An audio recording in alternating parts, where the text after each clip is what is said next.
The Atlanta Falcons won the toss. They received. That means they will be working into the wind here in the first quarter. You see the wind gusting up to 37 miles per hour. And Jim Mora, 43-year-old Jim Mora, the 12th head coach in Falcons history, set the single-season record as a rookie head coach with the total of 11 wins during the regular season. And no head coach in the history of the Eagles has won more games than Andy Reid. But what's been hanging over Reid in this Philadelphia Eagles group is getting past this round and into the Super Bowl. Who's going to Jacksonville? Glad you're with us. And catching it with his momentum, carrying him backward is Rossum, who had such a big week last weekend. Out to the 19. That is it. He was dropped immediately. Roderick Hood on the tackle, a 19-yard return, and Michael Vick, who didn't have to do much with his arm last week against the St. Louis Rams, but certainly did plenty with his legs, protected by this offensive line. Todd McClure is in the center of it all, making the offensive line calls. Backs and receivers, this was the best running team in the NFL this season. Warrick Dunn with a lot of T.J. Duckett mixed in. And they'll start in the shotgun.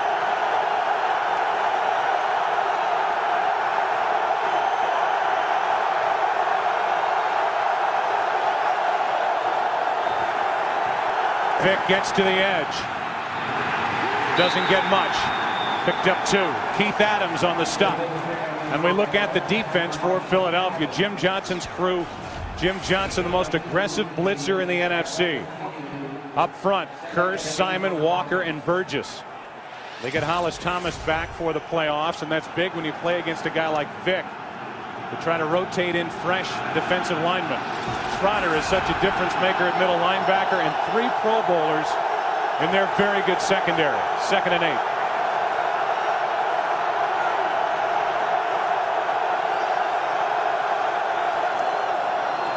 Handoff is to Dunn. Dunn picks up 1. Keith Adams again.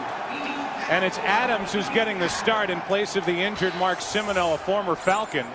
They'd love to have Semino out there, Troy, because of the speed he provides at linebacker against a guy like Vick, but Adams has been impressive lately. Yeah, surprisingly enough, Keith Adams is actually a faster linebacker than what Mark Semino is, and he is outstanding in run defense. So a perfect substitution for Mark Semino going up against a team like the Falcons, who clearly rely on running the football. They're down in 7.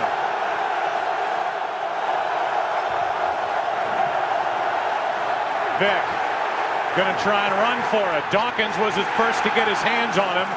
And out to the 25. Time for a punt from Atlanta. A gain of only 2. And Brian Dawkins, the Pro Bowl free safety, was the first to get his mitts on Michael Vick. And that's going to be the key throughout this entire game. You see Michael Vick, he's looking to throw the ball to his left. Look at the lane that he's got to run. Typically, he's been able to outrun people to the sideline. Brian Dawkins attacked him and got him before he was able to get out in space. And Dawkins barely moved in coverage. He just basically sat there and waited on Mike Vick. Not easy to punt into the wind, and it just hits a wall. Chris Moore takes a good Atlanta bounce and gets down just inside the 40. So all things considered, that's about as good as Chris Moore is going to do. Starting from their own 39. McNabb throws, pretty pass, as he takes it just inside the Atlanta 49, a completion of 12 yards. Well, here we are, and Todd Pinkston, when a corner is off and gives him a free release, as Jason Webster is doing, he's pretty good at pushing that corner off and then coming out of his route. On first down, pressure on McNabb, and he'll step up and run. Penalty flag on the play as McNabb is brought down just shy of the 40. And we'll see who the penalty is against. The Eagles saying that it's against Atlanta. One thing Ed Donatel, who's the defensive coordinator for the Falcons, believes going into this game is that McNabb will run more. Holding, 91, defense, 5-yard penalty from the end of the run, first down. They get Brady Smith. That's another first down for Philadelphia. Guys, I thought that was interesting, though, that with all the pressure on McNabb and with those great legs and what he can do as a running back carrying the football, he thinks McNabb will run more today than he has all year. And I agree, and I think he should. And I definitely think McNabb was trying to send a signal with that early run. Don't get too fancy with your pass rush, guys.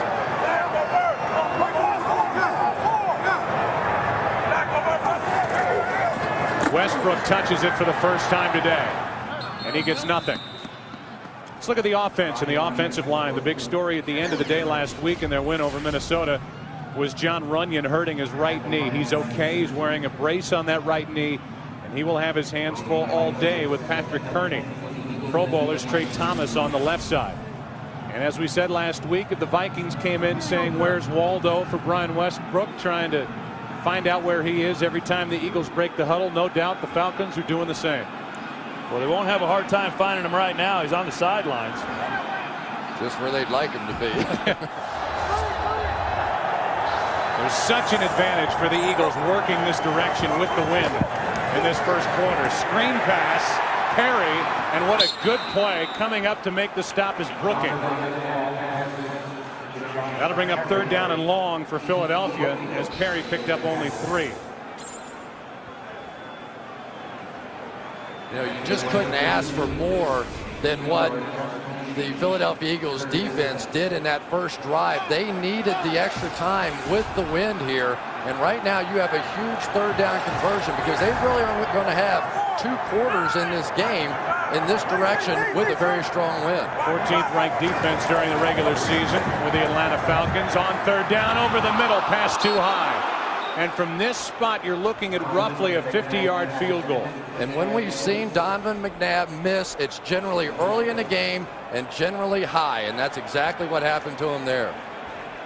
So I don't think there's any doubt that distance-wise, Akers, who's a strong kicker, Troy, anyway, can get it to or through the uprights. The question is, what's the wind going to do with it during its flight with the wind straight at the back of Akers right here? Well, and he's talked about it and the impact the wind has on his kicks, and even he is not exactly sure once the ball gets in flight what the wind may do. Instead, they flip it. Lewis, and a great stop by this defense for Atlanta. And once again, the Atlanta Falcons special teams come up absolutely huge. In the game last week against the St. Louis Rams, Joe DeCamillis' bunch basically won the football game along with the running game. They come right back with their first challenge in this one and make another huge play.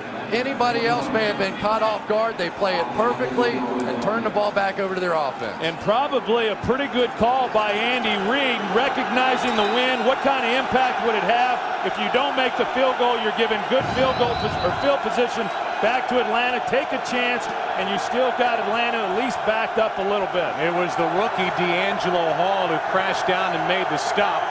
On 4th and 7, Lewis got only 3, and a handoff is to Warwick Dunn, and a nice gain on 1st down of 9 yards. Michael Lewis on the stop.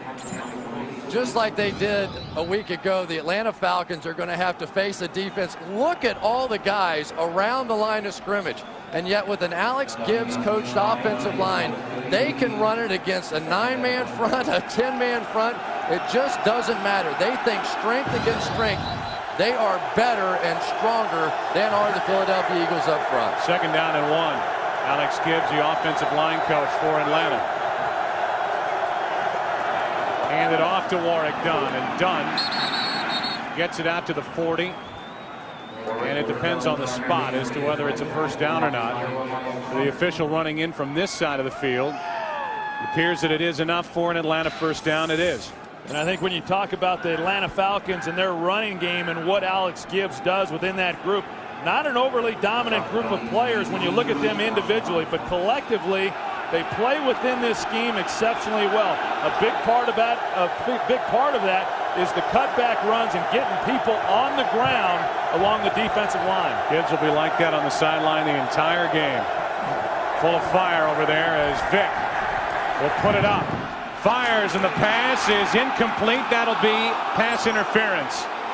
Des White down the field, and it was Sheldon Brown who bumped him in the back before the football got there.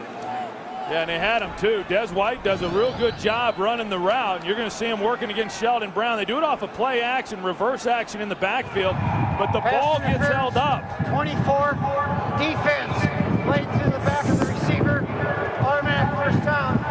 spot the foul. You can see right there the ball in flight. That's the impact that this wind is having on these throws. And look at the job up front that Kevin Schaefer did against Javon Curse. That's going to be key all day long. If they can bootleg Mike Vick to his left side, they're going to have some big plays in this offense. Wind is really picked up. A 19-yard penalty on Sheldon Brown.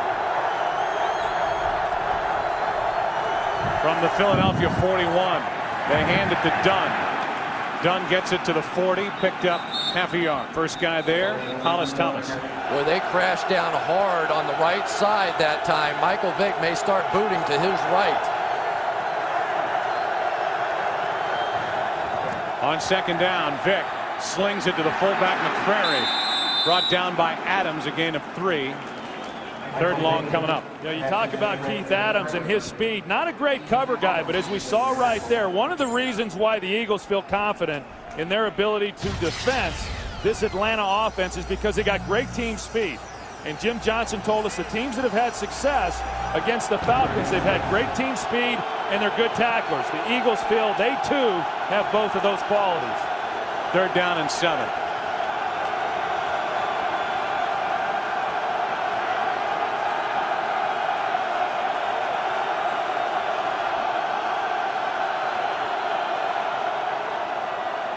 Vick to his right.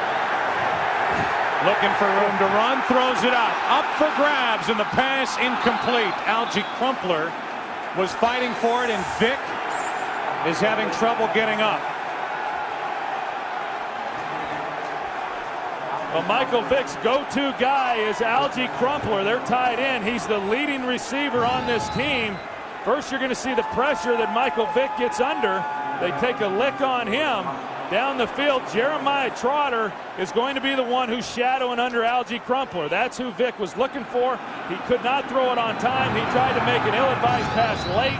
Lucky that ball wasn't intercepted. And now Moore again punting into the wind.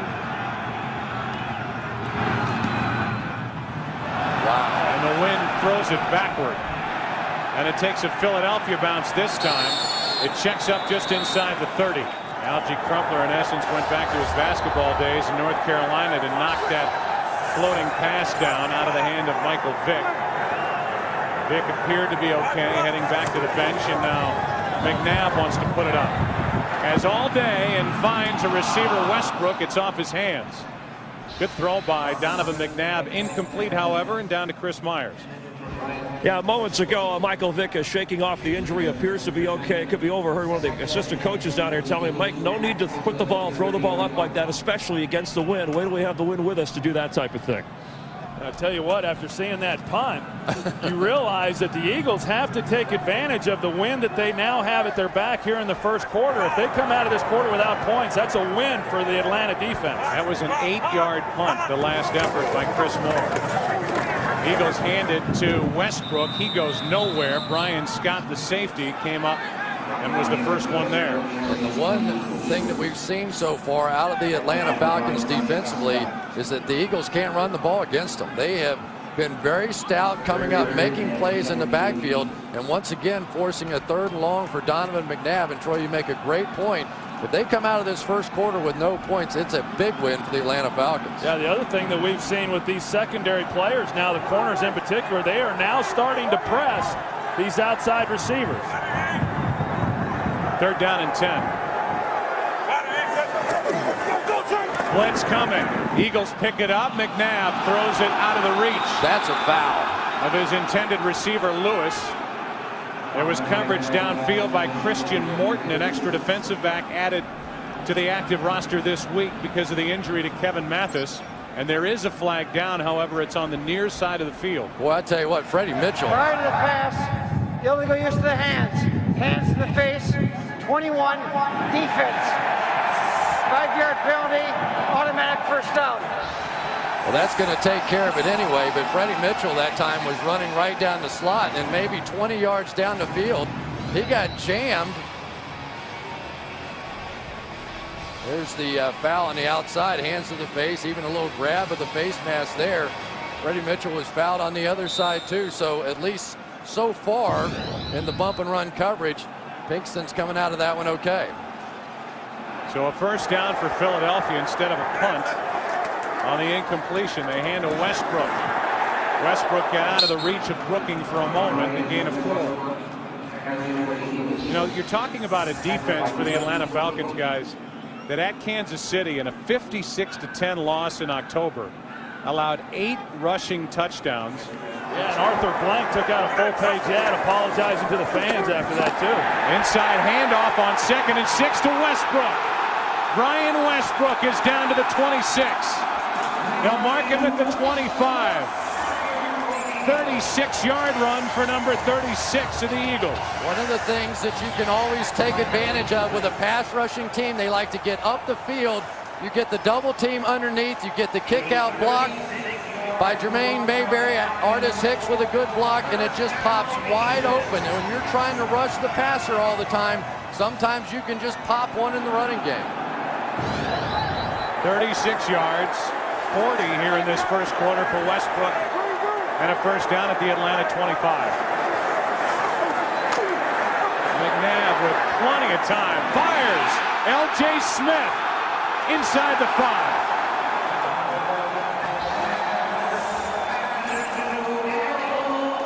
This offensive line last week did a great job of giving Donovan McNabb protection, and it's continuing on into this game. Watch the time that he has to step up and survey the field. He looks to his second receiver. He comes back to the right. He's got L.J. Smith working shallow, Freddie Mitchell over the top. He had both guys. He decided to come underneath to L.J. Smith. L.J. Smith, a big factor in last week's game, makes a big play here today. First and goal from the 4.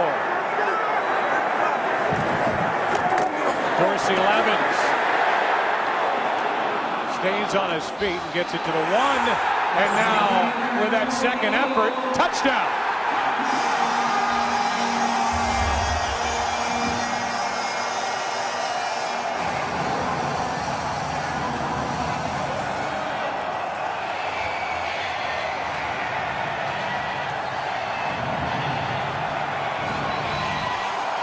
Jermaine Mayberry at the left, at the right guard position, is just going to simply turn his man out, Antoine Lake, on that one, and just create a huge hole up the middle for Dorsey Levens. This has been a very physical drive as the Eagles come back and just run the ball right at the Atlanta Falcons on this one. What an effort by Levens to get it into the end zone. And Akers makes it 7-0. And for Philadelphia, their first touchdown in the last 129 minutes, 52 seconds of conference championship games. Yeah, that goes back to the first quarter of the championship game 2 years ago when they hosted Tampa Bay. First possession of the game, they took the ball right down the field. Deuce Staley scored the touchdown. Last touchdown they had scored in championship play, of course, held to a field goal last year. But remember, because the Falcons had moved the ball, if they had been able to get off an ordinary punt, the Eagles would have been backed up, but it was only an 8-yard punt. And in the second quarter, the Philadelphia Eagles are going to have to face that.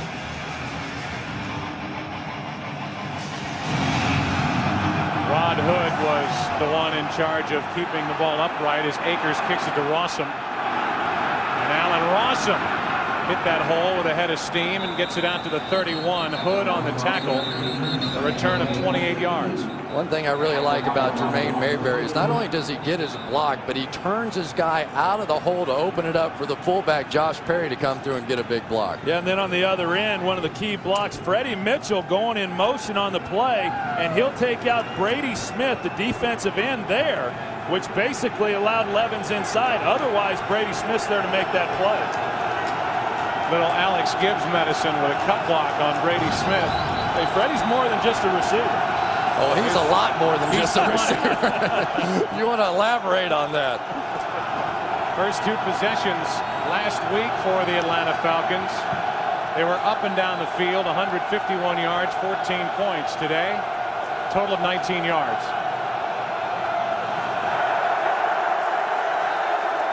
On first down, Vic keeps it and throws it away. Wind almost brought that ball back into play. Second down and 10 for Atlanta.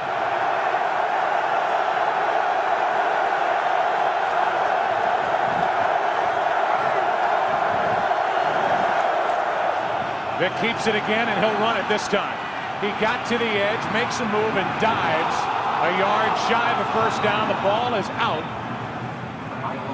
But Des White was able to get back on top of it for Atlanta. That'll bring up 3rd down and 1. And here's the guy who's really on a bind on this, and it's Derek Burgess, the defensive end, and he's right here. And what he's got to do is try to squeeze the cutback lane and at the same time be able to get back to the outside and make a play on Michael Vick. And quite frankly, you can't do both. You've got to make a decision, go upfield to contain Mike, and then hopefully you get help from the safety or linebacker to fill the gap. 3rd down and 1.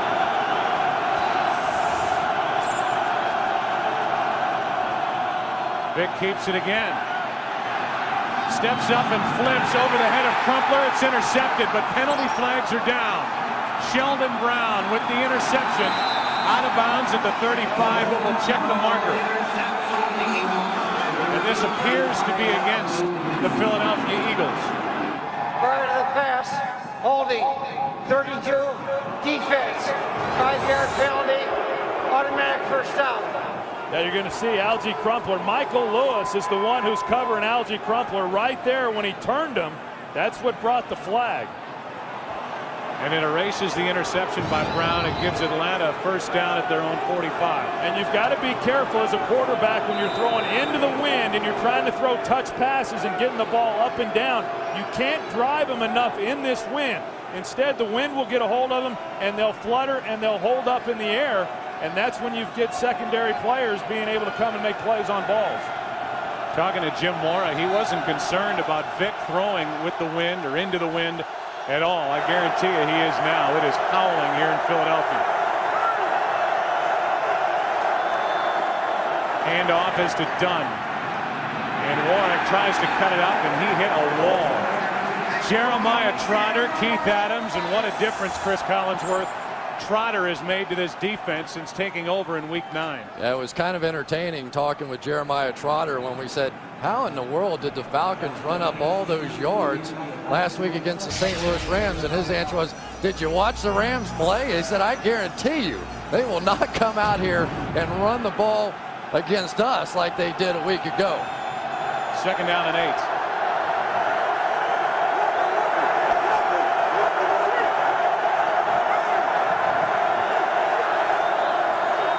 More play action. Vick stops. Curse is now in his way. Javon Curse can't bring him down. Vick in the open field. A first down for Atlanta at the 40. Javon Curse was in that position of going one-on-one with Michael Vick, and Michael Vick blew right by him. And the way that it started, Joe, it goes back again to Derek Burgess. He does a great job here of being able to get out and flatten Michael Vick out and keep him from getting outside. But then there's nobody else left on the backside. Javon Curse is the only guy there to maybe make a play, and he's unable to. And Javon Curse told us he was going to take his shots at Mike Vick, trying to hit him hard. That time by coming so hard, he allowed Mike Vick to escape from him. On first down, they hand it Dunn. Dunn gets to the edge, cuts it up, and down inside the 35 to the 33, a gain of 7. And with 1:23 and counting remaining in this first quarter, the Falcons can't wait for this quarter to be over to go back down to the other end of the field. Yeah, and so far, I think they've got to feel pretty good about it. Obviously, the penalty which kept the Eagles' drive alive on the last series, but here they are moving the football, and if they're able to come away with points here going into the wind, of course, we're running out of time here in the first quarter, but they've weathered this first quarter and going into the wind very well. 2nd down and 3 with Duckett in the game.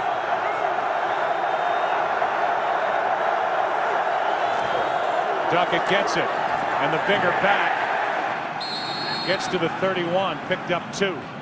And Jeremiah Trotter comes out stomping again. Well, anytime the Falcons go to this zone play where basically they're just trying to get to the edge, Jeremiah Trotter is the guy. His favorite saying is, cut it back to your boy, send it back to your boy. Well, the boy was sitting there on that one and got a big shoulder full of T.J. Duckett. If they can stop that play, it helps them stop the cutback. It's 3rd down and 1. Realize the Atlanta Falcons probably will have 2 downs to try to pick up the 1 going in this direction. 10 seconds and counting left in this first quarter. They hand to Duckett. Duckett doesn't get it.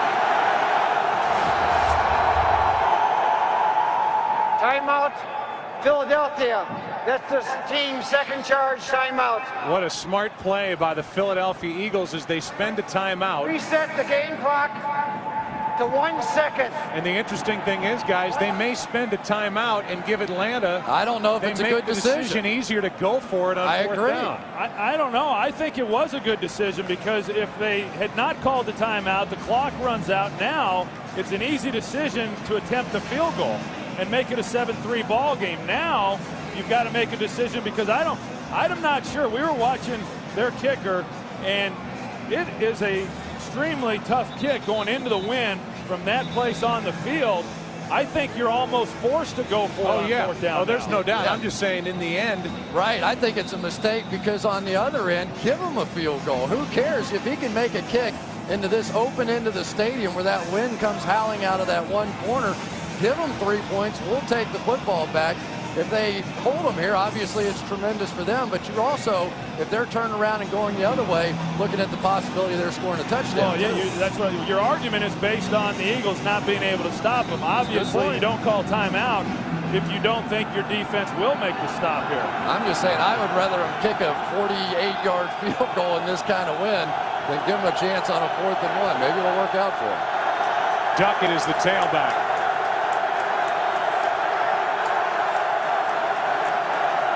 They hand it to Duckett, and T.J. Duckett has the first down.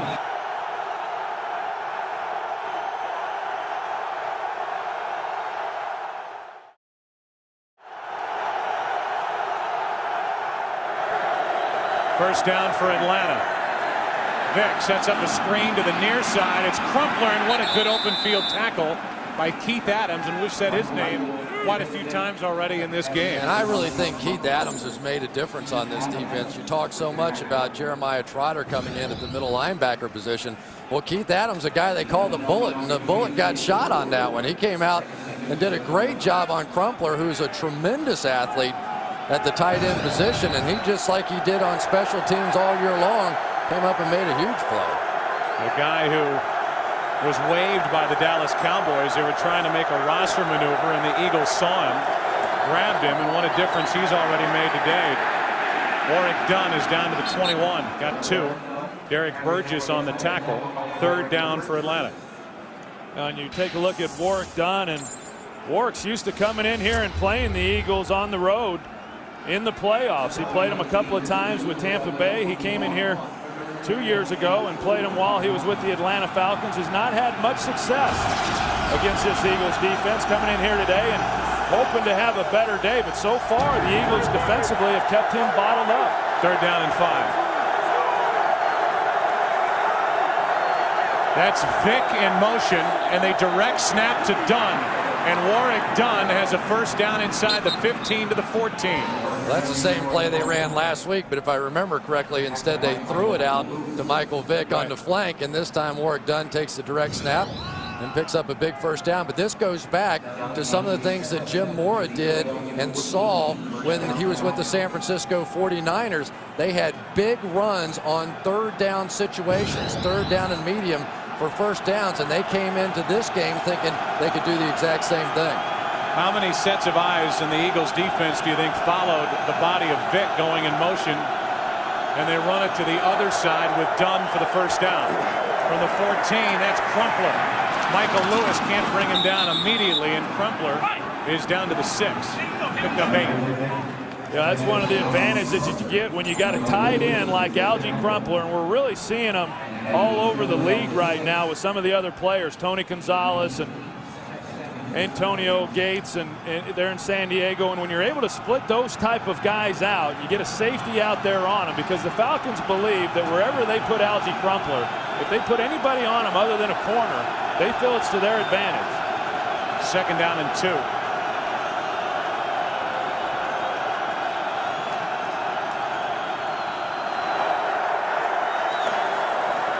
Duckett, first down. First and goal from the 2 for Atlanta.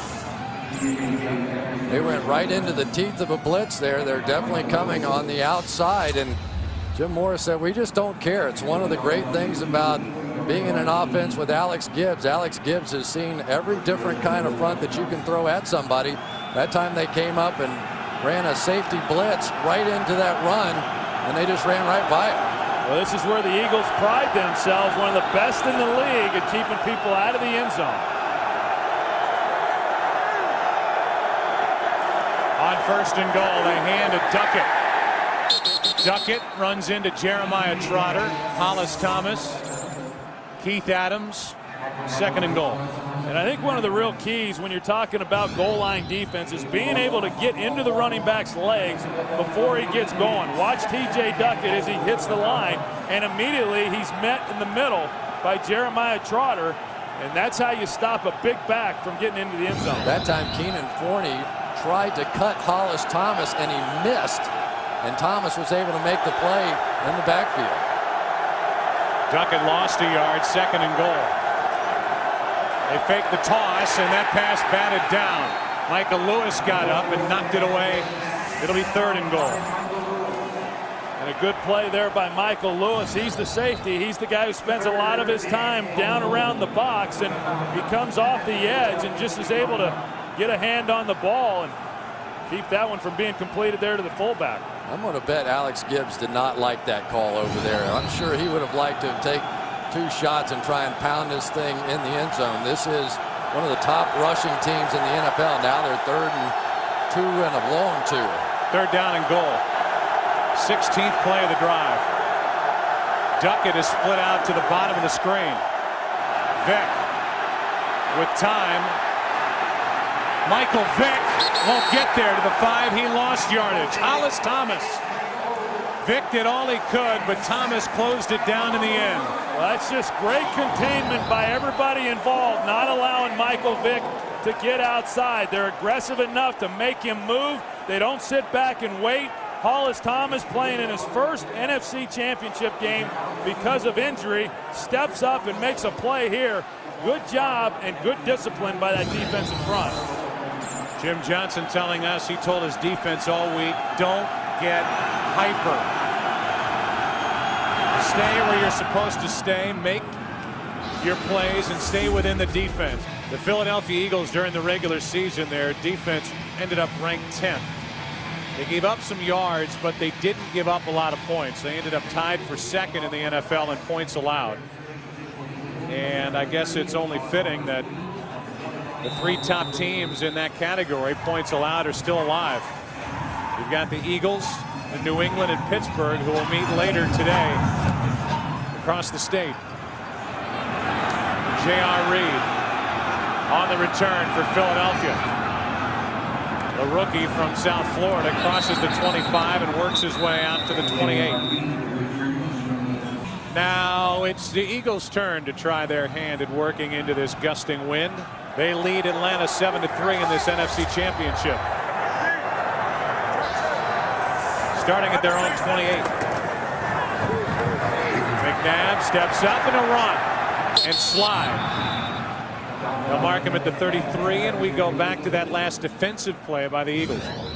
And anytime you're down on the goal line against Mike Vick, you have to spy. This time the Eagles come up with 2 guys whose eyes are only on Mike Vick and everybody else as well, and they hold him in the box. Yeah, and here's why Vick wasn't able to get the ball out. Algie Crumpler, clearly he's going to attract a lot of attention.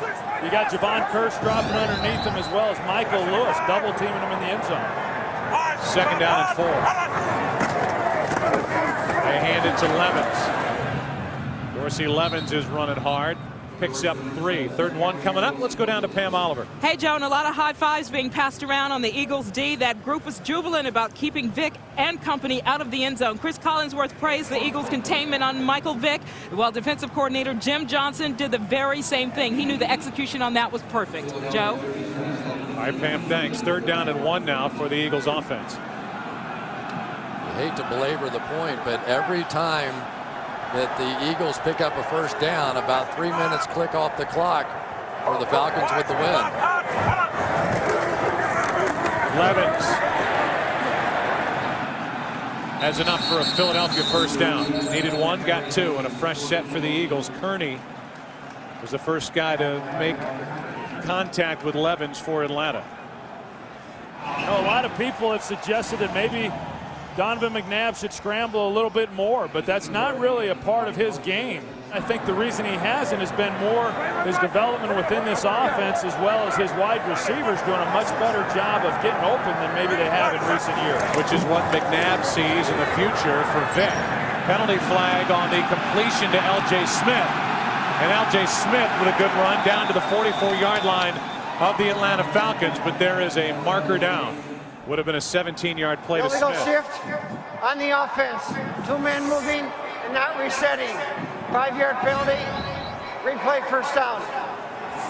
Freddie Mitchell is going to reset himself, get up on the line of scrimmage, but never actually get set. You see the secondary move, and that is 2 men in motion and the penalty. Yeah, and the only way it could have been legal would have been if L.J. Smith had come to a complete stop as well. Then it's fine. But because L.J. Smith was in motion when Freddie Mitchell moved, it drew the flag. So that wipes away the 17-yard catch and run by L.J. Smith, brings up first down and 15. They hand it. It's over. Dorsey Levens. Chris Draft on the tackle, a gain of 4. And we haven't seen much of Brian Westbrook at this point. I mean, if that's the guy that the Atlanta Falcons were worried about coming into this game, Westbrook to this point, outside of that one long run, has not been a factor. Yeah, but you can bet that as this game progresses, they're going to continue to want to try to get the ball into his hands. He's obviously one of the playmakers, but one thing we do know about Donovan McNabb, he does a great job of spreading the ball around. He's not going to get locked into just one guy. Westbrook does not have a catch today. McNabb fires and the pass incomplete as his receiver Smith had fallen down. What Ed Donatel talked about was not only the threat of the run, but the way he moves around in the pocket and buys time for somebody to get open. McNabb in trouble, stays on his feet. Unbelievable. Throws, has a man, Mitchell. What a play. First down, Philadelphia. And that is the brilliance of Donovan McNabb. Well, it really is, because Donovan McNabb does such a great job of just keeping himself alive. And so as he's getting pressure, he's able to avoid the sack, but he continually keeps looking downfield as to where he can get the ball thrown. He comes out of there, he's still not looking to run, and then he finds Freddie Mitchell on the sideline. And Freddie Mitchell held on to the ball. When I saw it pop up like that, if he had bobbled that at all, it would have been incomplete, but somehow he kept it pinned in there. First down inside Atlanta territory. McNabb going to air it out. Greg Lewis adjusts, makes the catch, and Lewis is down inside the 5. Working on Christian Morton. And a 45-yard completion into the wind, into the arms of Greg Lewis. And sometimes you got to take shots like this because the wind actually helps Philadelphia in this situation. The wind gets a hold of it, it's underthrown. Greg Lewis sees it, he comes back, and he's able to make the play. The DB never gets turned to see the ball. And the reason that Christian Morton is in the game is because of the ankle injury to Kevin Mathis, knocking him out of those nickel situations. And for the second straight week now, Greg Lewis with a huge play. First and goal from the 4. Dorsey Levens. Levens to the 2.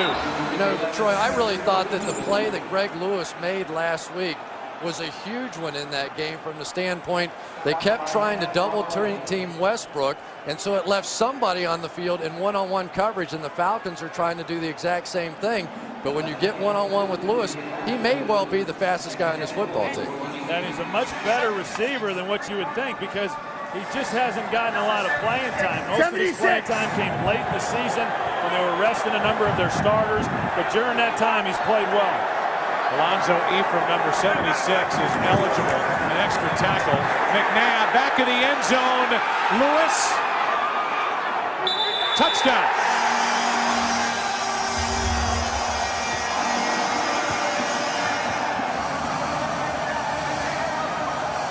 So much for having trouble working into the wind.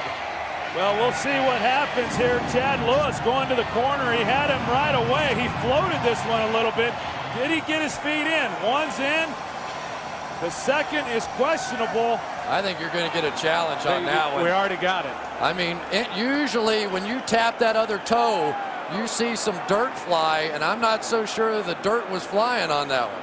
No, I don't think he got it in, Chris. I think he got the left one down there, and then look at the right foot, and it looks like the right toe comes down on the white chalk.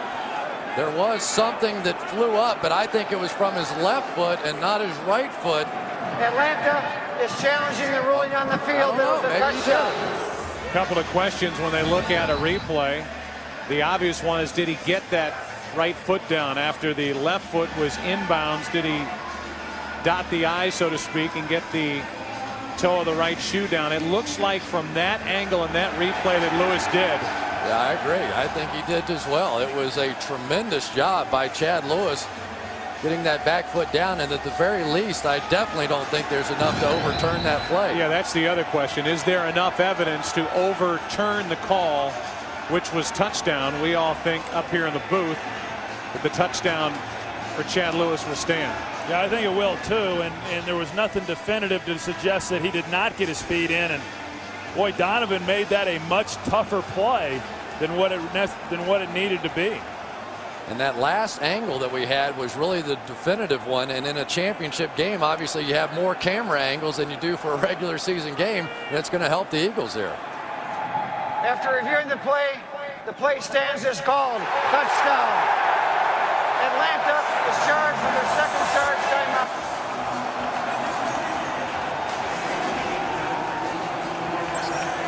So that makes it 13-3 with the extra point coming from David Akers. Just a tremendous drive by the Philadelphia Eagles going into the win, hitting the big pass plays, and really eating up basically the whole quarter that the Atlanta Falcons had the win. So Akers trying to make it 14-3.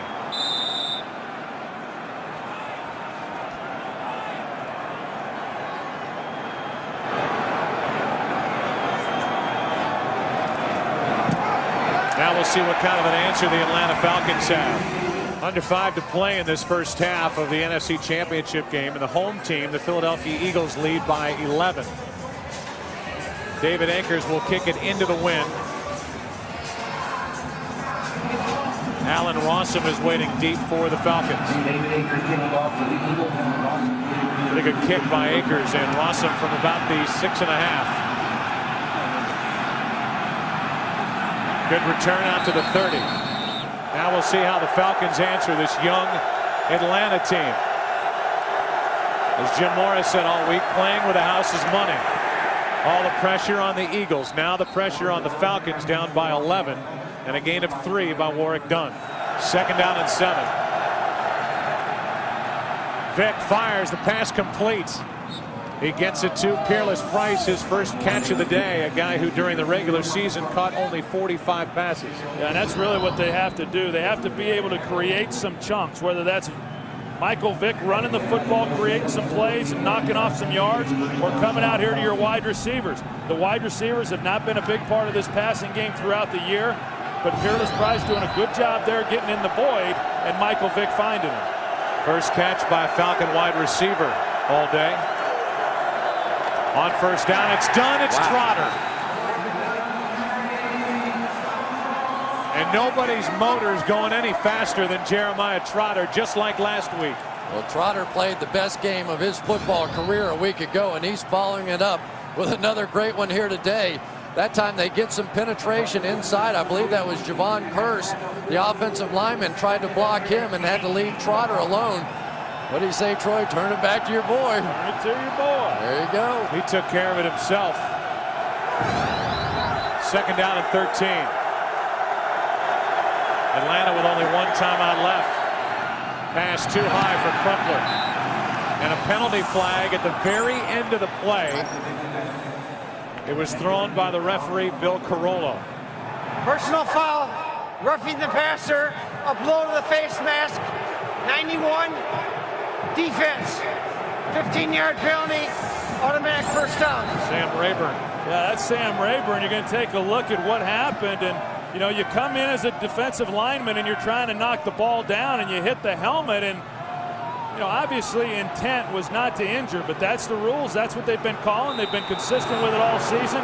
You hate to see drives remain alive on those kinds of penalties.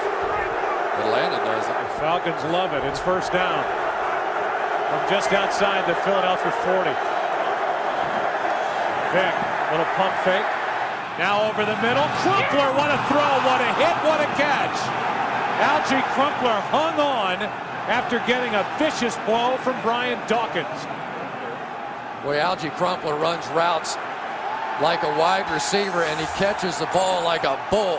He took a huge shot at the end of that play by Dawkins. But watch the little double move now on Michael Lewis. Turn out, go right back up, and at regular speed, look at the clean hit by Brian Dawkins. Just a great shot.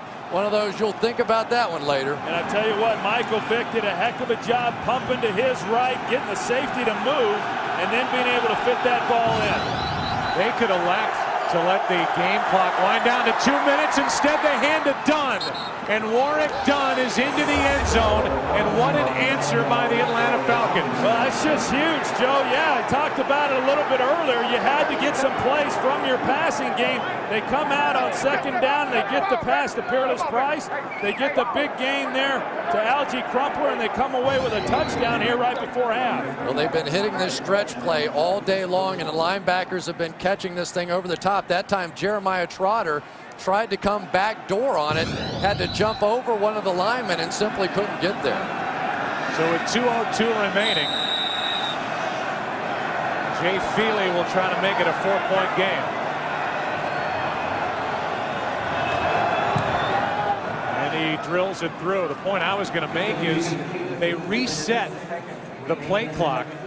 So if the Falcons wanted to let the play clock and the game clock wind down to the 2-minute warning, they could have let Crumpler go over, clear the cobwebs a little bit, then come back out for that first down play. Instead, they hand it to Warrick Dunn, and he just scoots right into the end zone. Well, I tell you what, that is a huge drive for the Atlanta Falcons in this game. To get the ball with a little over 4 minutes in the first half, wind at your back, you're down 14-3, and to be able to move the ball down and be able to come away with a touchdown, that's huge.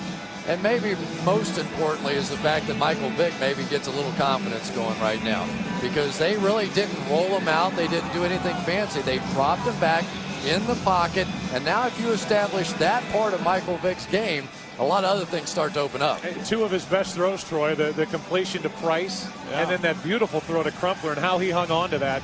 It's amazing on a cold day to suffer that hit and make the catch was impressive. You know, we came in here talking about these two quarterbacks, and so far neither has disappointed. These two guys among the very best that are playing the game right now.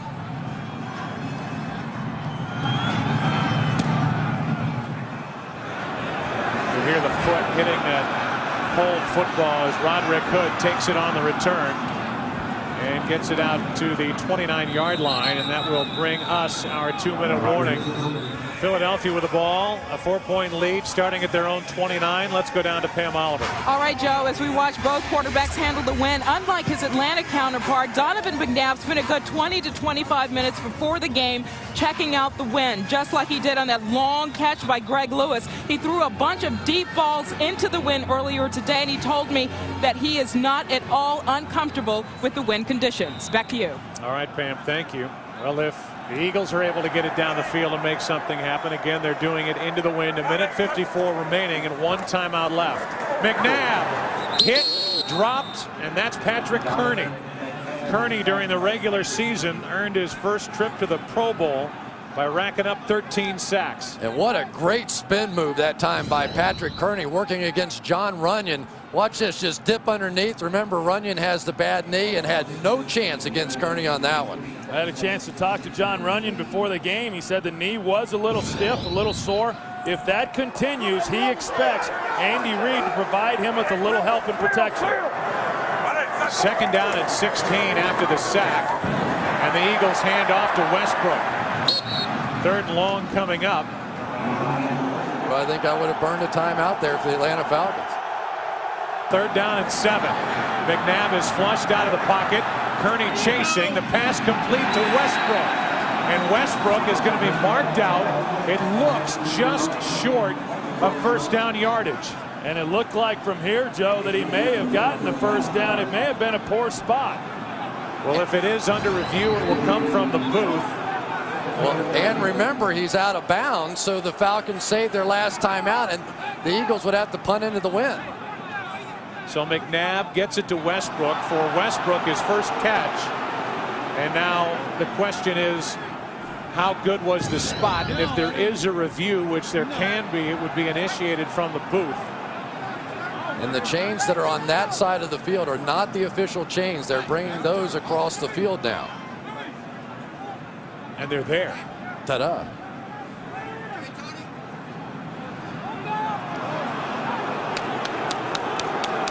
So about 6-7 inches short, and there's no decision here for the Eagles. They will have to punt if there is no review, and we get a look at it from up above. Big play in the ball game right now. Atlanta gets the ball with one timeout, and depending on where they're able to return this ball to, if I'm the Eagles, I do not punt this anywhere near Allen Rossum. On top of that, we've seen a Chris Moore punt going in this direction, travel all of 8 yards. And I think Rossum's too deep here. I don't think he can kick it that far. Pretty good try here by Johnson. It hangs up, and Rossum from inside the 25 has blocking.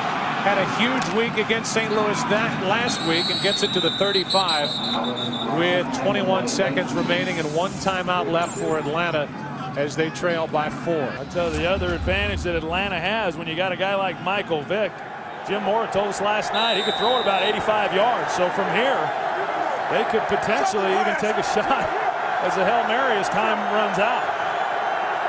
Wind chill 3 degrees down on the field. Vick has it batted into the air, incomplete. Let's go down to Chris Myers. Yeah, Joe, Michael Vick has shown little emotion from the start of this game. The longer he was sitting on the bench, the cooler he was getting, or the colder. But he was up and hollering after that last defensive stop, cheering on the defense. It's gotten significantly colder and windier since the start of the game. I have to tell you, one of the most impressive plays of this entire game so far was that punt by Dirk Johnson. He hit that thing 40 yards dead into the wind. That was really, really a big play. We just heard from Chris, the wind has picked up. It's gotten colder. Corey Simon batted that last pass down. It's 2nd down and 10 with only 16 seconds remaining. Vick trying to buy some time. It'll go down. And that should just about assure that the score at halftime will be 14-10, and it will.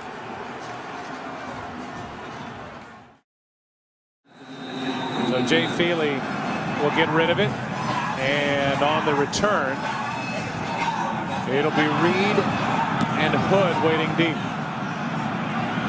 This is Reed on the run. The rookie gets it across the 25, and they will mark him down at the 27. We look at the halftime statistics as the Philadelphia offense makes its way out onto the field. See the pass yards for the Eagles. The total yards tip toward the Eagles' favor. And I think maybe the most important statistic is that the Eagles have matched the Falcons in rushing yards. Clearly the way that Falcons thought they were going to win this game is running the football. You see the weather. Temperature has dropped. The wind has died down a little bit as the Eagles hand to Westbrook. And Westbrook, who was the focus of this Falcons defense coming in on the day, carries it for 3. Yeah, and I think that as far as what the Philadelphia Eagles have done offensively, they've broken away from what Andy Reid typically does. They ran the ball 12 times there in the first half. That carry there being their 13th rushing attempt to only 10 passes. And you look back to last year's game, there was some criticism of Andy Reid for not running the football more against the Carolina Panthers. Maybe that's the intent here against this Falcons defense. 2nd down and 7 for Philadelphia. McNabb with plenty of time completes it to Westbrook, only his 2nd catch, and Westbrook is forced out by Stewart. They'll mark him across the 35, picked up 5, 3rd and short coming up. Well, and we saw earlier the move that Patrick Kearney put on Runyon, the spin move. This time he's still one-on-one engaged with him, and John Runyon does a good job. Obviously that right knee, you see that it's heavily bandaged there, a real concern, but there's no way you're going to get John Runyon off the field. Little blow to the head. John Runyon's always been known for taking a few shots here and there. Yeah, this is actually his 15th playoff game, more than any active player in the league. Play clock is already down to 4, down to 3. Just getting it away on 3rd down and 2 are the Eagles. McNabb being chased. McNabb, first down, Philadelphia. Rod Coleman couldn't get there, and Donovan McNabb gets 8 and a first down for the Eagles. Well, they're trying to get Freddie Mitchell on a little pick play coming underneath, and it just didn't develop quickly enough for Donovan McNabb. And then he just does what he doesn't like to admit that he does very well. He talks about he wants to be a pocket passer, but I still think trying to defend this Philadelphia Eagles offense whenever he takes off and runs even a little bit is just so difficult. And it's so demoralizing for a defense when you've got your receivers covered and then he's able to still pick up a first down with his legs. McNabb airs it out. Coverage downfield. There's a flag on the play. Pinkston, the intended receiver. They're trying to pick on Christian Morton, who's a rookie out of Illinois. There's pressure on the play by Kearney, and there's a penalty flag that came in from the secondary. And it's definitely going to be illegal contact. Christian Morton trying to survive back there in the secondary. They're rolling away and throwing all the way back to him. Prior to the pass, illegal contact, 30, defense, 5-yard penalty, automatic first down. So it was prior to the pass, so there's no pass interference. It's a 5-yard penalty, but a first down. And the hard thing is for a rookie in college, that's no penalty. You know, that's just the way you play the game. And then there's the hit. Patrick Kearney, he makes his presence felt, and he's able to get a hit on Donovan McNabb on the blind side. We saw John Runyon looking down. I don't know that necessarily on that play anyway. That was his man. First down for Philadelphia, leading by 4. Pass complete, Levens. And Dorsey Levens gets 5. You know, this is turning into a pretty good battle out here at right tackle. John Runyon again. Here's the spin move that Patrick Kearney used earlier and able to get the hit there on Donovan McNabb. He tries it again. He loses his footing, but John Runyon had a good base and didn't fall for the move. Yeah, they are starting to get some openings down the field now. 2nd down and 6. That's Westbrook. And Westbrook has a Philadelphia first down. Let's go down to Pam Oliver. Hey, Joe, strain knee aside, if John Runyon continues to have trouble with defensive end Patrick Kearney, he has his division nemesis Michael Strahan to thank. I spoke with Kearney Saturday, and he acknowledged talking to Strahan this week to get some insight on how to play Runyon. Strahan said it's all about watching Runyon's feet. If his inside foot is up, he's blocking out. If the heel is down, it is just the opposite. Furthermore, Kearney also learned a few tips on Donovan McNabb and his tendencies with the snap count, guys. All right, thank you, Pam. Kearney, who would be working on Wall Street if not for football, doing a little research as Westbrook finds room to run. Westbrook bounces it outside and gets another Philadelphia first down. Kearney upfield. There were other Falcons there, and nobody could bring down Brian Westbrook. Yeah, and when you get into a game like this, you have to make tackles. They had opportunities. Patrick Kearney right there had a chance to bring Westbrook to the ground, and you've got to stop him before he gets going. This is a back that can get to top speed in 2 or 3 steps. You've got to hit him in the backfield. You've got to get him on the ground. Otherwise, he reels off runs like that. Well, that was pretty good stuff right there, wasn't it? That was a little Walter Payton, Marshall Falk, just kept it alive, and big pickup. Not a big guy, 5'10", 205, but a lot more powerful. And you may imagine they toss to Westbrook. And Brian Westbrook has another first down. Yeah, we talk about Hank Fraley and you say Honey Buns and all that stuff, but Honey Buns can run. He got out on this play and is going to lead the way, and just at the last minute able to knock his guy to the ground, and there is the corner. Secured on the outside, and if they can start to get that outside running game going, those bootlegs and some of the things that McNabb likes to do really open up. Brian Westbrook had only 6 touches in the football in the first half. He has 5 on this drive. And trying to get a touch here, he ends up putting it on the ground and is able to fall back on top of it. A loss of 5. Yeah, and that one was just a miscommunication between Donovan McNabb and Brian Westbrook, and they're trying to run a counter trap here, and Donovan took it a little too far, or Brian Westbrook came up too far into the line, but they came up together, collided, and the ball's on the ground. Fortunate in order to get that one back. And this is a big situation from the standpoint 3 versus 7. If the Falcons can get out of here with just 3, they have to feel great about it. 2nd down and 15.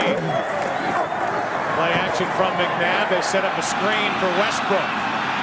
Westbrook got past Brooking and is brought down at the 13-yard line. Got 9. Corey Hall on the tackle. You know, Chris, you talked just a minute ago about Hank Fraley. Watch him, the center, number 63. He's really good at screens because he moves around extremely well, especially once he gets out in space. Look at the job he does right there on D'Angelo Hall. That's a corner, and to be able to even get a body on an athletic corner like that really says a lot for the athleticism of Hank Fraley. 3rd down and 6.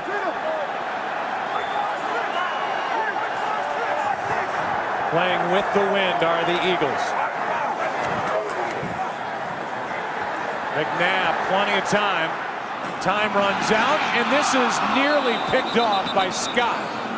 In his hands and then down to the grass, and it'll bring up 4th down. Dorsey Levens, the intended receiver. Well, and Donovan McNabb had all day to throw the ball, but he's trying to get to Pinkston, and Morton's just got him blanketed. He couldn't get any separation at all. And on the other side, Freddie Mitchell was wide open. He just picked the wrong receiver. It was man coverage across the board. The quarterback can go to either side, and he really got away with one at the end, basically just throwing it up to Dorsey Levens. 31-yard try here by Akers. Good snap, good hold, the kick. Good. 7-point game. The field goal from 31 yards hit by David Akers. Brian Scott had an interception that was just sitting there for him. Went up with one hand, couldn't haul it in. And Akers on the 4th down play hit the field goal. So it's 17-10, Philadelphia on top. 8:55 left, 3rd quarter, and Akers. At some point, they're going to figure out that they're just going to have somebody hold. It's not going to stay today. For these kickoffs. I mean, every time they try and do it without somebody there, it blows off the tee. Rod Hood, the one who did it last time, and it looks like he'll try it again. And Rossum waits deep for Atlanta. You know, and we probably didn't say enough about the opportunity that Brian Scott didn't take advantage of. I mean, when you get into games like this, championship games, you never know what play is going to change the outcome of the game, and when you get an opportunity, you've got to make the most of it. He had one there and failed to capitalize. Hood doesn't look too excited about holding that ball on the tee.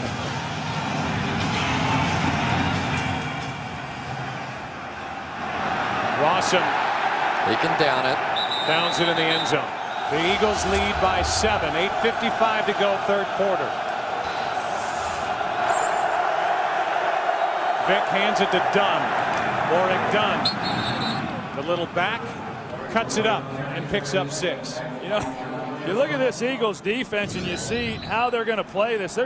There are 10 guys within 5 yards of the line of scrimmage. The only guy that was deep was the middle safety. Obviously, they're expecting run, and they're doing everything that they can in order to stop that. No team in the NFL had fewer receptions by their wide receivers or fewer yards by their wide receivers than the Falcons this year. And off to Dunn, who cuts it up, back up the middle and picks up a 1st down as he gets 7.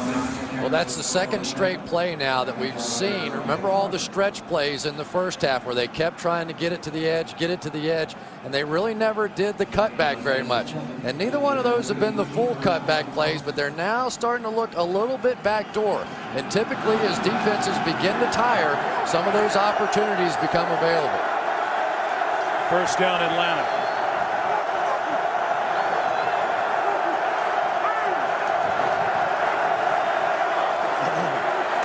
Play action from Vick. Vick knocked down and sacked. Darwin Walker, Derek Burgess, and another example of this Philadelphia defensive front staying there in front of Michael Vick and giving him nowhere to go. It becomes a chess match between Jim Johnson and then the offensive coordinator, Greg Knapp. That time, Jim Johnson played coverage. You see there, he's got 4 deep. And then he brought the pressure up front with his defensive line. Nowhere to throw the football for Vick, and the line got to him before he could get rid of it. And Lito Shepherd just all over Peerless Price, and that's exactly what happened. A loss of 9 as Burgess got Vick for the sack. A gain of 3 here by Dunn, and the tackle made by Adams and Burgess. But what you can't do against Jim Johnson teams is when you give up those sacks, now you're in 3rd and long situations. Now he can call anything. Michael Vick had time to get rid of the football on that last one, but he took the sack instead. Yeah, and the only guy in the NFL this season that was sacked more times than Michael Vick was David Carr. So you leave yourself too many times where you have to overcome a lot of yards. 3rd down and 15. Eagles come on a blitz. Vick flips it to Jenkins, and he is brought down immediately by Brown. 4th down. And when you talk about trying to move the football into the wind and try to maintain field position, the Philadelphia Eagles did an excellent job there of stopping Atlanta, and now they've got to punt into this wind. Philadelphia should have great field position after this play. And I really do think the magic number is 7. If Atlanta can go into the 4th quarter with the win, down just 7, they'll have an excellent shot at this. 3rd punt from Chris Moore.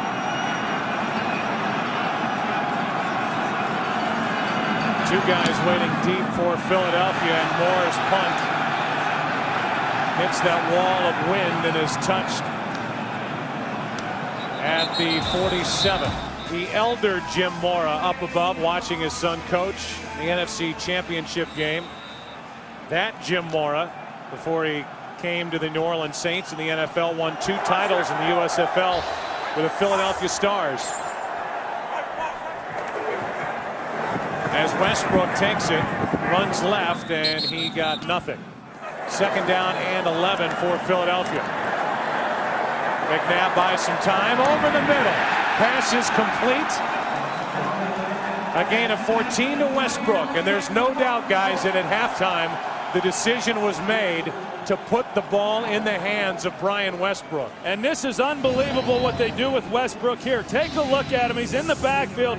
He's going to swing wide, but then once he gets Matt Stewart running, then he comes back underneath. Initially, it looked like a 2-man route down the field, but it only happened because Donovan McNabb had so much time in the pocket. And that's the point. They didn't get there in time and allowed that late-breaking route to get out there. On 1st down, McNabb fires it low and out of the reach of Levens. Westbrook is split out wide to the right at the bottom of the screen. They drop it off to Levens, who stumbles and is tapped down by D'Angelo Hall. Loss of 2. Westbrook right out here in the slot. 3rd down and 12.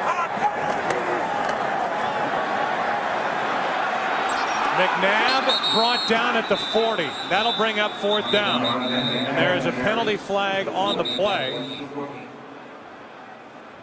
As it stands now, it's 4th down and about 9. It's against Philadelphia, so it will be 4th down for the Eagles. And I tell you, that's really a great job by this Atlanta Falcons. Illegal defense. shift, offense, 2-man moving, not resetting. That penalty is declined. Result of the play, 4th down. So Johnson will come on, and there's that hold by the Atlanta defense. Great effort by Brady Smith and company. Great job by them not allowing the Eagles with great field position on that drive to get any points and still keep this ball game a 1-possession game. Johnson punts it. Penalty flag on the play. And the ball is going to be tapped down inside the 10. But again, there's a flag down back near the line of scrimmage. 31-yard punt. Well, we will check the marker.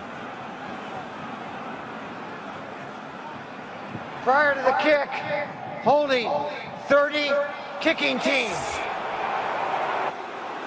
So you've got to make Philadelphia repunt if you're Atlanta. That's J.R. Reed, the rookie. 10-yard penalty, replay 4th down. And just a huge break. Not only do you have a chance to now work it off your own goal line, but when you have a guy like Allen Rossum after the guys have already chased 1 kick back there, really, really dangerous. Here's a guy that was the fastest high schooler in the nation coming out his senior year, ran a 10-flat 100 meters, and if he gets in the open field, look out. Well, we saw what he did last week to the Rams, the #2 punt returner in the National Football League this year, over 250 yards in return yards a week ago. Line drive punt, and Rossum will let it bounce And it's down inside the 15 to the 14-yard line. The Eagles and the Falcons battling for a trip to Jacksonville and Super Bowl 39. 17-10. The Eagles on top. Starting from their own 14. Open with a throw, and the pass picked off by Dawkins. Brian Dawkins with the interception. And Dawkins is down to the 10. Crumpler, the intended receiver, and Vick threw it right to Dawkins. I couldn't tell if Michael Vick slipped on the play or not, but that was just horrendous. I mean, he had a chance to throw this one up over the top and just threw a line bullet. No, he just didn't see him. He never saw Brian Dawkins at all. Threw a shot right in his gut. I tell you, Chris, it's almost as if he thought Crumpler was going to turn around right there, because otherwise there's no excuse for throwing a ball that flat. It was a good idea. Philadelphia again had 10 guys within 7 yards of the line of scrimmage. Take a shot down the field, but you got to get it up in the air. 4th career postseason interception for Dawkins. They marked him down at the 11 on the return, and this will cost Philadelphia 5 yards. But here's that opportunity, Troy, for the Eagles you talk about. All of the frustration of years past. You have an opportunity here. Ball start, 72. Offense, 5-yard penalty. We go back to the interception. Yeah, that's Brian Dawkins. He's on Crumpler, and I don't know what Michael Vick might have been thinking. The only reason you would throw a ball that flat is if you thought Algie Crumpler was going to turn around on some type of curl route or an out route. And if he's going to go over the top, then you have to throw the ball over the top. I think the answer is he wasn't. 2 minutes, 56 seconds remaining. 3rd quarter. McNabb to L.J. Smith. Incomplete pass. It's an incomplete pass. That'll bring up 2nd and 15. Boy, and I tell you, this Eagles offense has a chance to put the dagger in right here, and they have been going backwards thus far. 2 straight mistakes, and really the best you can hope for right now is just a field goal attempt and try and get out of here 10 points down. Yeah, and I think there's a big difference between being up 14 points and being up 10 points as it relates to the psyche and the approach then offensively for the Atlanta Falcons. If they're only down 10, I don't think they change what they want to do within the game. 2nd down and 15. McNabb, Mitchell. Mitchell, who had the big game last weekend against Minnesota on the reception, good for 7. It also, when you change what Atlanta then has to do offensively, plays right into the hands of Jim Johnson, the terrific defensive coordinator for the Eagles, who can just blitz Michael Vick from all different directions. Well, you know what was strange about that last drive, and yeah, I think Troy makes a good point when they're up there stacking the line of scrimmage, but really 1 first down in that situation. If you can run for 1 first down, you're basically then playing the rest of the game with the win, and you put a lot of pressure on Philadelphia. It's 3rd down and 8 here for the Eagles. McNabb gets hit from behind, and the ball is out. Donovan McNabb gets on top of it. Brady Smith came off the edge, knocked it out of the hand of McNabb, and it'll be 4th down for Philadelphia. Well, you're going to watch Brady Smith. He's working against Trey Thomas, and he just uses a speed move and is able to come all the way around the backside because Donovan couldn't find anybody open. That is not on Trey Thomas. Donovan's got to know, especially down in the red zone, you cannot hang on to the ball. You don't have that kind of time. He was trying to get it to Westbrook on that little crossing route, but he got picked off in the traffic and there was nowhere to go. 34-yard try from Akers, who was hit from 31, and this one is drilled. Dawkins set up the last 3 points on the interception of Michael Vick.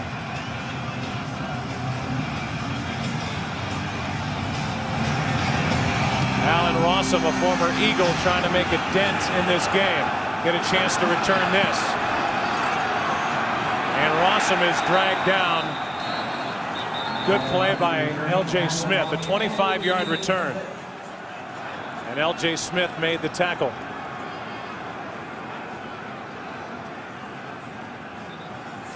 Well, I tell you what, David Akers came running over to the sidelines down on the ground. He took some kind of shot, Here he is running down on the kickoff. He might have got his nose. Akers, a guy who likes to stick his head in there on tackles. Caught one up in the face. Minute 55 left, third quarter. Vick keeps it. McCrary, as fullback, is there. And Fred McCrary on the reception picks up 7. Adams on the tackle. Now they're calling that last play incomplete. The ball popped out before McCrary could make another football-related move after the grab.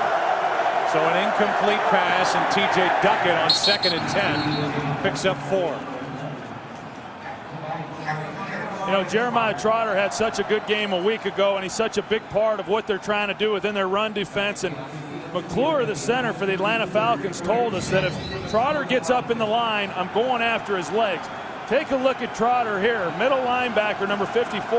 And as he works in, you're going to see McClure try to go low on him. But Trotter does a good job of fending him off and then making the play. Trotter with 8 tackles today. It's 3rd down and 6 for the Falcons.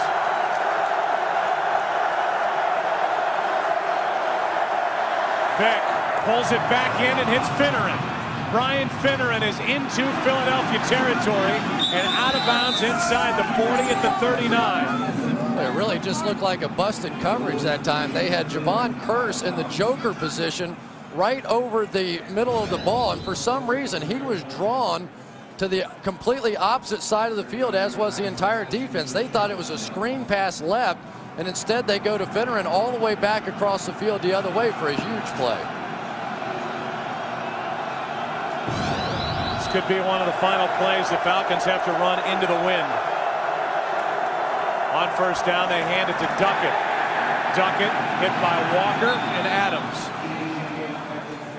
And if the Falcons choose to let the game clock run out, they can, and then play with the wind the entire 4th quarter. And I think what we're seeing, Joe, from the Atlanta Falcons, when they've been able to create plays and move the football and score points, it's been because they've been able to make plays in the passing game. I think that's going to have to continue here into the 4th quarter, and Michael Vick's going to have to make some plays throwing the ball if they're going to be able to pull this thing out and win this game.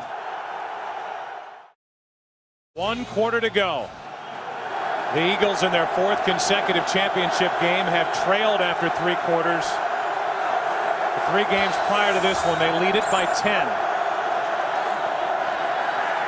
Vick pulled it back and fires it into the ground, trying to set up a screen for Dunn, and Vick ends up on the seat of his pants. There was pressure by Michael Lewis, and it's 3rd down for Atlanta. Derek Burgess coming through. I know it was a screen pass, and typically you don't get that kind of pressure on a screen pass, but he just came screaming right for Michael Vick, and his entire purpose today, talking about Burgess, is to prevent that bootleg, and so those plays off the play action just not as effective as they may otherwise be. 3rd down and 10.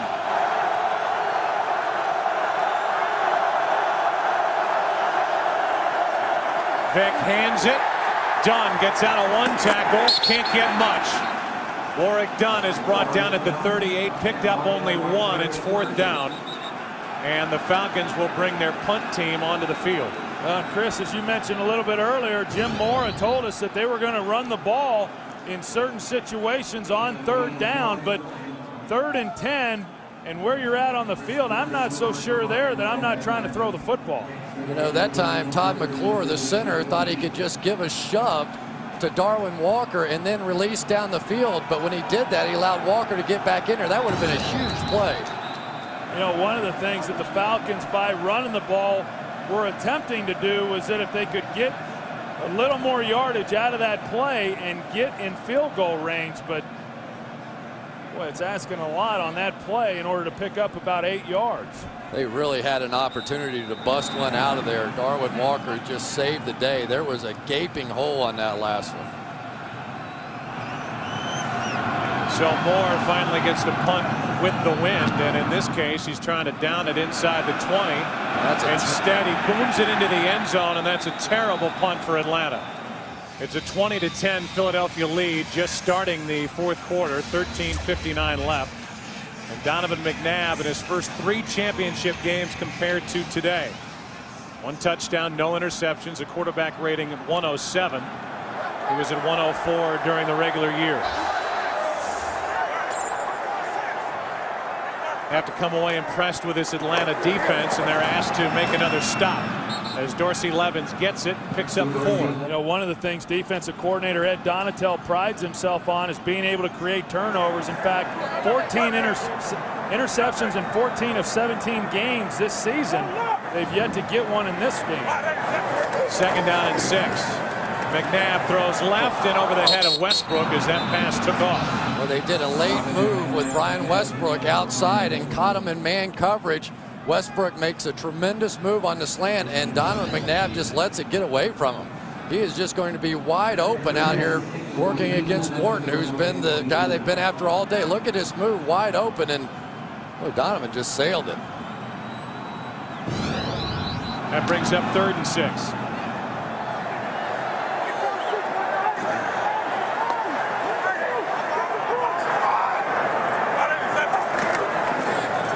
They toss with McNabb blocking Greg Lewis. Lewis has a 1st down for the Eagles. And it was McNabb as his lead blocker. Whatever it takes, it's a gain of 10.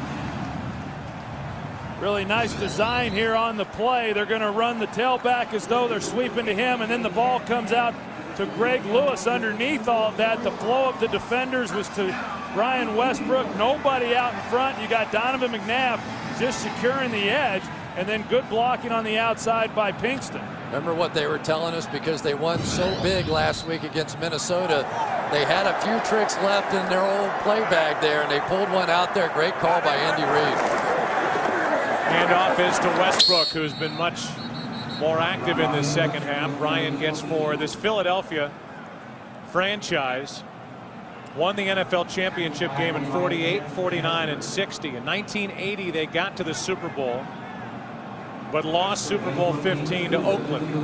Head coach was Dick Vermeil back then. Now they're in their 4th consecutive NFC championship game. A brilliantly run organization, but this round has been the end of their season for the last 3 years. A loss at St. Louis, back-to-back losses at home to Tampa Bay and Carolina. They lead by 10 here with 11:53 left. McNabb with all day fires, and it's incomplete. Levens was covered by Brooking. 3rd and 6. Yeah, and this time Donovan McNabb, they try a double move on the outside with Brian Westbrook, and the defense doesn't bite. Donovan just is trying to get rid of the football and make a completion. Here's the look on the outside. D'Angelo Hall stays over the top. And I got to go back to what Terry Bradshaw said at halftime, and he said that in his mind, Andy Reid had gotten conservative in other championship games. Well, he certainly hasn't gotten conservative here. He's still trying to take his shots down the field. 3rd down and 6. McNabb throws, and it's incomplete. L.J. Smith, the intended receiver, and another very good job by this Atlanta defense. Now, this defense done a good job of keeping this team in the game, and it looked to me, Chris, like Donovan may have had a shot there, a ball again that just got away from him. Yeah, I think at the last second he saw the cornerback on the outside and knew that if he let his inside receiver out there, he might get it picked, and just basically threw it to dirt. That drive only took 2 minutes and 19 seconds off the clock. Good punt by Johnson. Punting into the wind, he gets off his 2nd good one of the day. And Rossum is out of bounds at the 30. 11:29 left, 4th quarter, 10-point Philadelphia lead.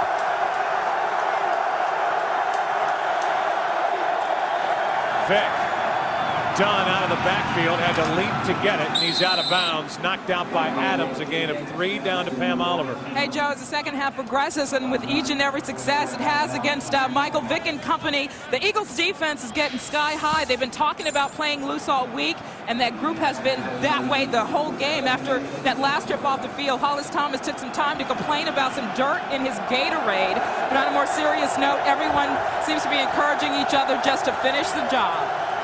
All right, Pam, thanks. 3 sacks today of Michael Vick for this Philadelphia defense as Vick keeps it. Burgess in his way, and Burgess makes a fantastic play. The 4th sack of the day for this Philadelphia defense.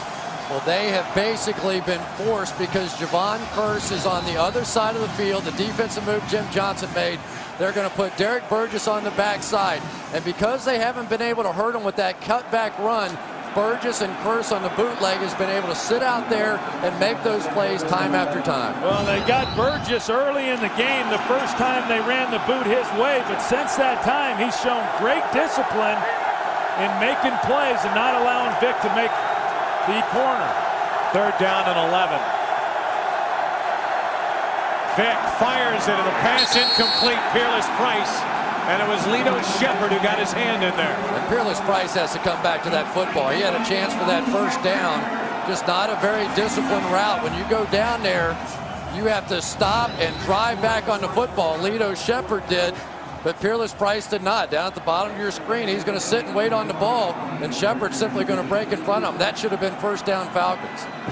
This Philadelphia defense has played better in this NFC Championship game. Coming in the 3 previous games, the defense only 1 takeaway and a sack. They have a takeaway today on the Dawkins interception and 4 sacks of Michael Vick. On the return, it's Mahe.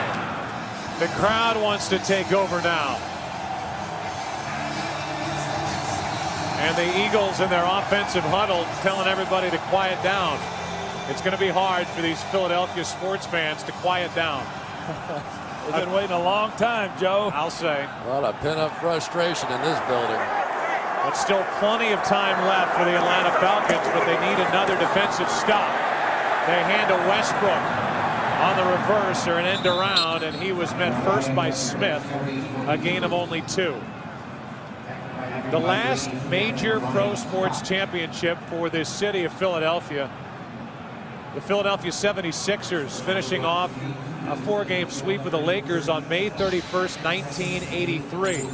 Since then, the Flyers have been in the Stanley Cup Finals 3 times, haven't won. The Phillies have been in 2 World Series, including '83, haven't won. And the Eagles have not been to the Super Bowl. They're trying to stamp their ticket with a win here tonight against Atlanta. McNabb under pressure. Smith chasing him. McNabb's going to run. And Donovan McNabb scoots out of bounds at the 43, picked up 6.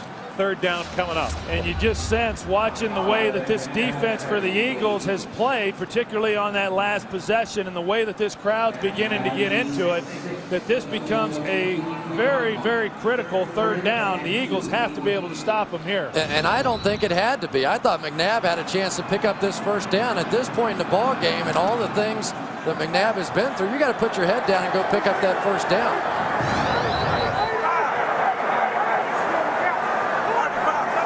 Instead, it's 3rd and 2. McNabb over the middle, guns it, complete, 1st down. Chad Lewis, who has a touchdown today, and a 1st down at the Atlanta 45. Atlanta Falcons defense needs a takeaway. Westbrook bouncing it outside, cuts it up and picks up 1. Ryan Scott on the tackle. 2nd down and 9. A balanced attack for Andy Reid.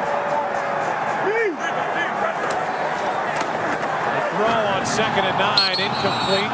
Lewis, and they do throw a flag. Chris Draft, the middle linebacker, was in there and may be called for pass interference. Flag came in late. Pass interference, 54. Defense, hooked him around the waist. Automatic 1st down, spot of the foul. Yeah, pretty easy call there for the officials. Chris Draft all over Chad Lewis when the ball arrived. And what you're starting to see now from the Falcons is they're not known as a blitzing team, but we're starting to see more of it, and rightfully so. They know that if they're going to have any chance, they've got to create some kind of turnover and stop Philadelphia and not allow them to come away with any more points. That is the 4th 1st down by penalty for the Eagles today. 7.5 to go. McNabb. Lewis. Greg Lewis out of bounds at the 20. Forced down by Hall. And Lewis on a long list of players that the Eagles have locked up to a long-term deal, and he has stepped up today. Donovan McNabb knows he's got one here. It is a first down pass. They go play action. Greg Lewis coming in short motion against man coverage. You really have no choice at this point in the game. You have to start playing man coverage. Like Troy said, bring to some pressure. And Greg Lewis just can't be covered in man coverage right now. Well, not a difficult route to cover. D'Angelo Hall thought he was going to go back outside. He slow played it. Greg Lewis ran away from him. Toss to Westbrook. Hall the first to get his hands on him. Lavallee helped out on the tackle, a gain of 1. I got to tell you, though, I really like what Andy Reid's doing. I think a lot of coaches in this league up 10 points in the NFC Championship game would be so concerned with trying to run out the clock and then play to your defense if you don't get the first down and not throw the ball. I've been impressed with the way that he has remained aggressive. He's continued to play his style of football, and that's what's got him to this point. Well, we've seen conservative play so far in the playoffs cost a couple of teams games, talking about the Jets and the Chargers. Second down and 9. Hand off to Westbrook. He's been busy. Brian Westbrook. Upended by Aaron Beasley after a gain of 5. That shows you a little bit right there about the smarts of Brian Westbrook in a situation like this in the fourth quarter, running out towards the edge, and instead of taking it out of bounds, as a lot of running backs would do, tried cutting it back up, kept the clock running. Brian Westbrook, with the loss of Terrell Owens, basically had to fill those shoes and then some. And this young man has just played sensational football in the playoffs.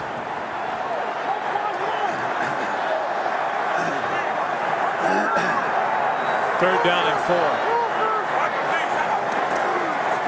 McNabb, is he going to run for it? Donovan McNabb with a first down for the Eagles. There you go. Put his head down that time and was going to get it. And he wants the crowd to give him a little more applause than that. He's beginning to think this is about to happen. They're about to go to the Super Bowl. Well, we talked a little bit earlier about these fans have been waiting a long time. Donovan McNabb's been waiting a long time, too. He may explode himself, and Mama might explode, too. A touchdown, the ball game's over. A field goal, it is not. First and goal. Westbrook down to the 7. Brooking on the tackle, a gain of only 1. You can just feel this crowd just about to break loose. Second down and goal. McNabb rolls, throws. Westbrook down to the 2.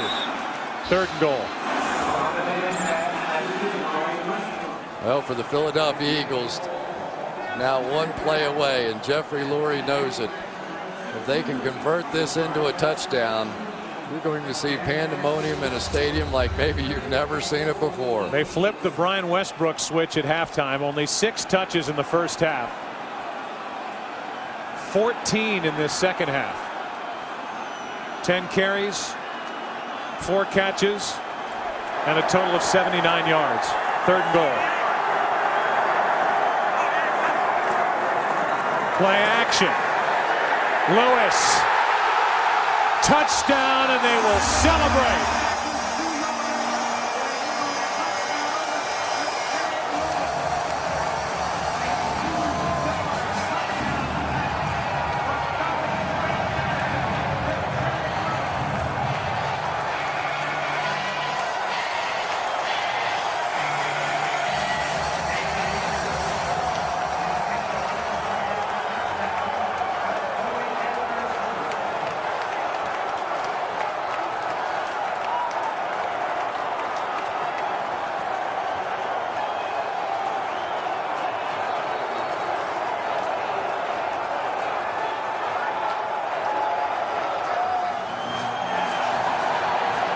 Chad Lewis with his second touchdown catch of the day. Capping an 11-play drive that takes nearly 7 minutes off the clock. Akers for the extra point.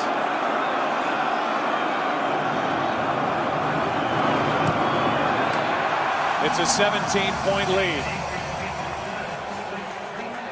And as we come back to the booth, you throw it out there, you look back on this season, the Philadelphia Eagles were the best team in the NFC. They were the #1 seed. They rested their players down the stretch.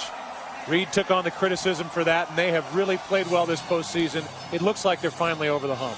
Yeah, and I got to tell you, I know that they've done it without a guy who really helped them throughout the season, and that guy being Terrell Owens. But I think the fact that they were able to go out here today and play the way that they have in what appears to be a victory and do it without Terrell Owens, I think validates a lot of these current players that are on this team. And I think it makes it even more special for Donovan McNabb, you know, because there was so much credit given to Terrell Owens, and basically his thought was, hey, you know, you guys forget we ran this offense before. We were pretty good.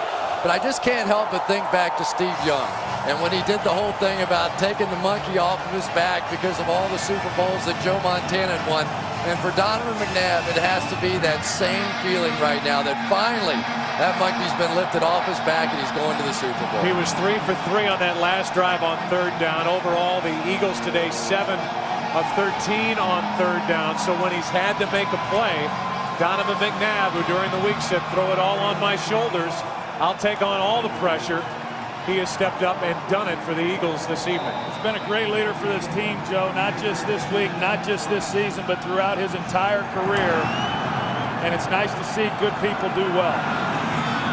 Meanwhile, the Falcons trying to have some hope. Have Rossum throw it.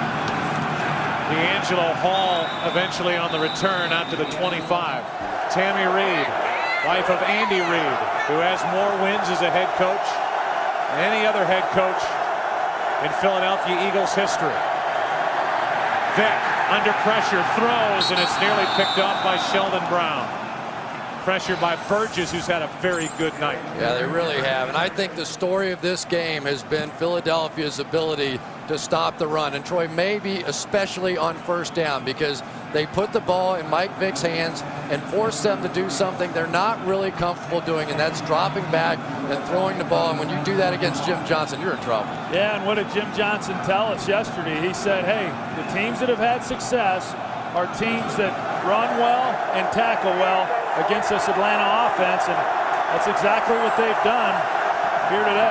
After rushing for 327 yards a week ago at home against St. Louis, as Jenkins can't haul it in, and he gets a hit for Brown. There's Ron Jaworski, longtime quarterback here in Philadelphia, all smiles. Atlanta today has rushed for only a total of 99 yards, 3.8 a carry.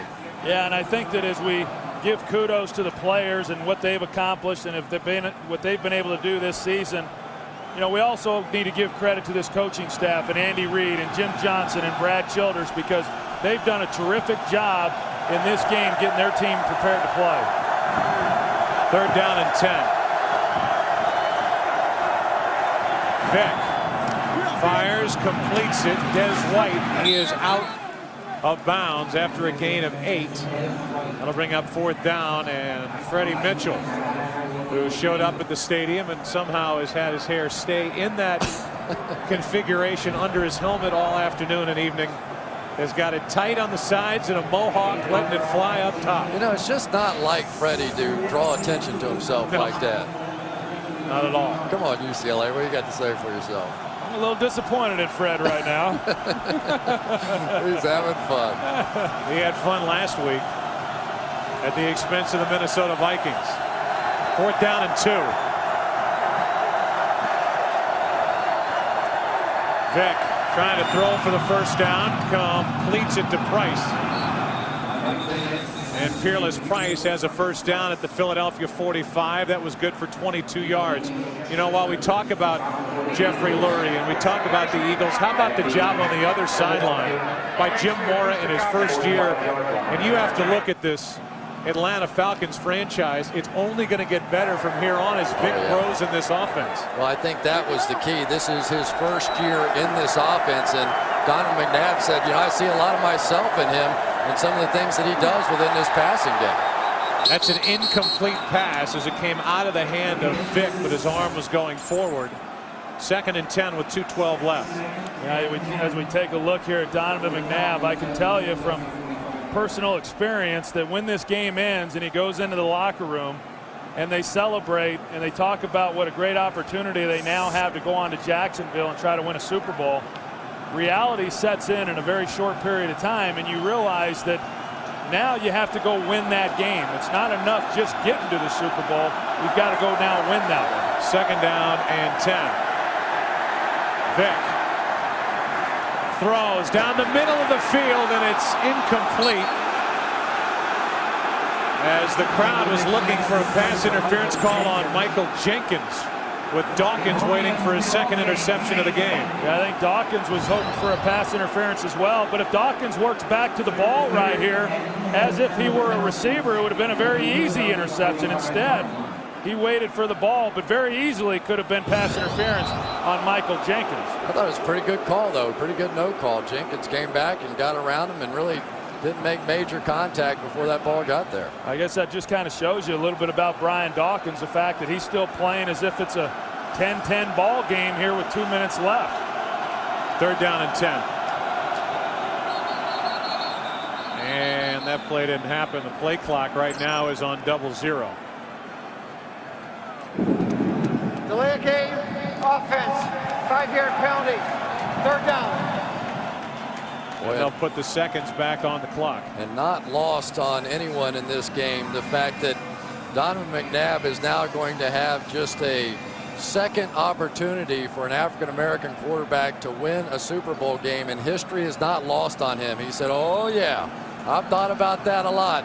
I was about 10, 11 years old when Doug Williams won that Super Bowl, and when I was watching it, he said, I now know I have a chance to play quarterback in the National Football League. Coming up on the 2-minute warning, Vick, who does not have a rushing yard this entire 2nd half, completes it. Gets it to Crumpler. And right now the Falcons are faced with a 4th down. 4th and 8.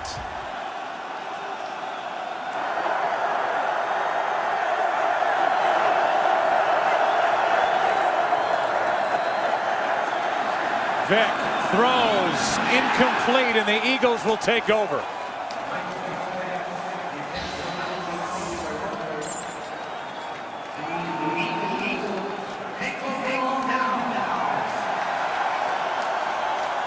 A minute 47 remaining.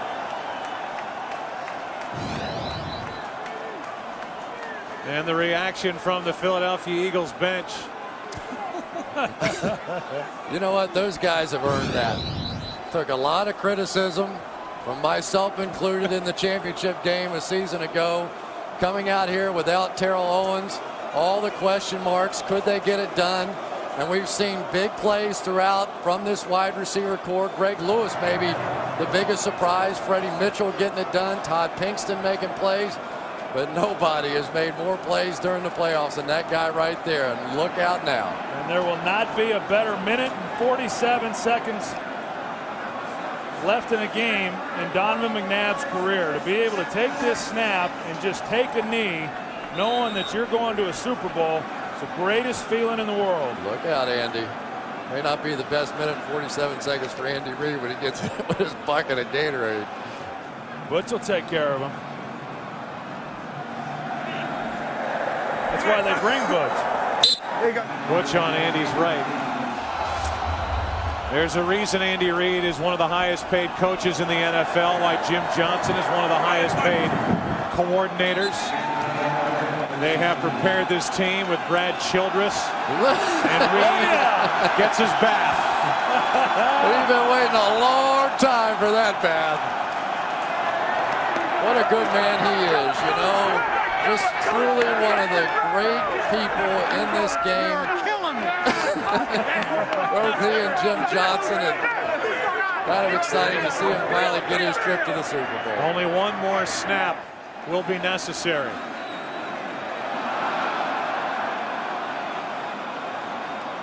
And after 3 years of January frustration, let freedom ring, Philadelphia. The Eagles are going to the Super Bowl.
Congratulations to the 2004 Philadelphia Eagles. They are champions of the NFC.